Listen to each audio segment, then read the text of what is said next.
Franchement, la semaine qui vient de s'écouler dans le monde de l'IA, c'était de la pure folie. On a eu une avalanche d'annonces, des trucs vraiment majeurs. Et on va décortiquer tout ça ensemble pour y voir plus clair. C'est une bonne question, non? À quoi ça ressemble un vrai bond en avant pour l'IA? Eh bien, cette semaine, on a eu la réponse. Et quelle réponse? C'était spectaculaire. On a vraiment vu un saut qualitatif énorme. Alors, voilà le programme. On va commencer par le plat de résistance, la plus grosse annonce. Ensuite, on verra ce que ça change concrètement pour l'usage au quotidien et pour la créativité. Après, on prendra un peu de recul pour regarder ce qui se passe dans toute l'industrie. Et on terminera en se demandant « Et maintenant, quoi ?» Bon, c'est parti. On plonge direct dans le vif du sujet. La plus grosse nouvelle de la semaine, la voilà. OpenAI a sorti son tout nouveau modèle, le GPT 5.5. Alors, qu'est-ce qu'il a dans le ventre, ce nouveau modèle? Ce qui est vraiment frappant, c'est sa polyvalence. Il est top pour coder, pour faire des recherches, analyser des données, mais ce n'est pas tout. Il peut carrément piloter des logiciels, passer d'un outil à l'autre pour faire des tâches complexes. Et le point clé, c'est son efficacité. Il utilise beaucoup moins de jetons, de ressources pour faire la même chose. C'est hyper important parce que, attention, même avec ça, son coût d'utilisation, lui, a doublé. Et attention, ce n'est pas juste du marketing. On a des chiffres pour le prouver. Si on regarde l'indice d'intelligence d'Artificial Analysis, c'est une sorte de moyenne de 10 tests super exigeants, eh bien GPT 5.5 arrive et se place tout en haut. Il a littéralement éjecté les anciens champions du podium. C'est le nouveau boss, sans discussion. Pour bien comprendre à quel point c'est puissant, il y a une comparaison qui parle d'elle-même. Vous vous souvenez de Mythos, le modèle d'Anthropic qui était jugé trop dangereux pour être accessible au public? Eh bien, GPT 5.5 fait mieux que lui sur le Terminal Bench qui teste la capacité à utiliser des outils informatiques. Ça donne une idée du niveau de dingue qu'on a atteint. Ok, donc il est plus puissant, c'est bien beau, mais concrètement, pour nous, ça change quoi au quotidien? C'est là que ça devient super intéressant. L'idée, c'est de pouvoir faire beaucoup plus, mais avec beaucoup moins d'efforts. Cette phrase, elle résume tout. En gros, le modèle est bien meilleur pour piger ce qu'on veut, même si on le formule de manière un peu vague. Fini le besoin d'être un pro du prompt engineering, de devoir peser chaque mot. Il devine l'intention derrière la demande. Regardez cet exemple, il est parfait pour illustrer la différence. On donne une instruction toute simple. Aide-moi à être en meilleure santé. L'ancien modèle, GPT 5.4, sortait des conseils bateaux, génériques. Le nouveau, GPT 5.5, c'est une autre dimension. Il a regardé les conversations précédentes, il a compris le contexte de la personne et il a pondu un plan hyper personnalisé en tenant compte des habitudes alimentaires, de l'emploi du temps pour caler le sport. C'est bluffant. Allez, on change de domaine. On va voir maintenant ce que ça donne du côté de la créativité. Parce que, croyez-moi, les progrès ne s'arrêtent pas au texte et au code. Loin de là.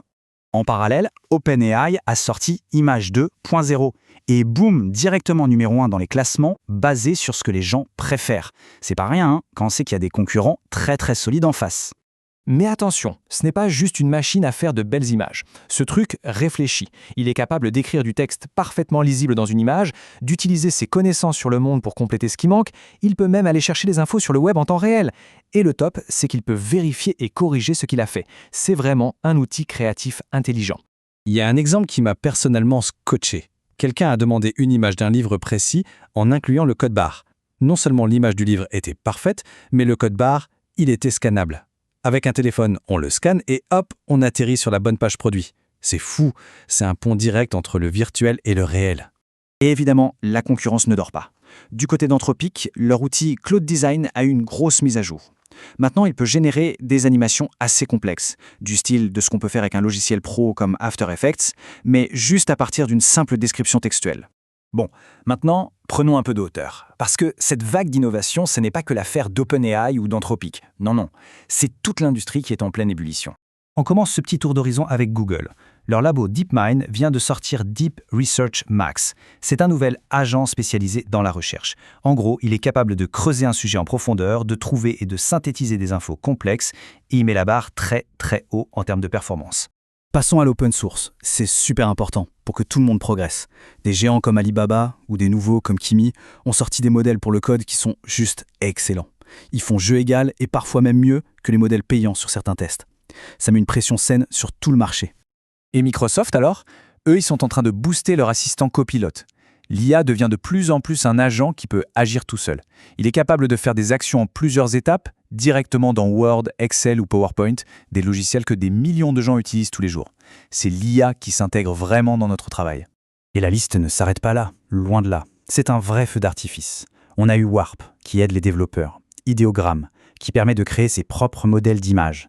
iGen, qui fait des animations vidéo avec l'IA. Même X, l'ancien Twitter, qui utilise son IA Grok pour créer des fils d'actualité personnalisés. Bref, des annonces importantes, il y en a eu partout. Alors, si on devait retenir une chose de toute cette agitation, ce serait quoi? Pour moi, c'est clair, c'est le rythme. Le rythme complètement fou auquel tout ça s'accélère. Regardez ce chiffre. 10. Ou plutôt, plus de 10. C'est tout simple, mais c'est tellement parlant. C'est le nombre de grosses annonces en IA en une semaine. Ce qui, il y a encore 1 an ou 2, aurait été l'événement de l'année, c'est devenu la norme, presque une routine hebdomadaire. Cette concentration d'innovation, c'est juste du jamais vu. Et donc, on va finir là-dessus avec une question qui reste en suspens. Face à une accélération pareille, la vraie question, ce n'est plus qu'est-ce que l'IA peut faire aujourd'hui, c'est plutôt qu'est-ce qu'on va bien pouvoir inventer avec tout ça demain. Parce que là, les possibilités, elles semblent vraiment infinies.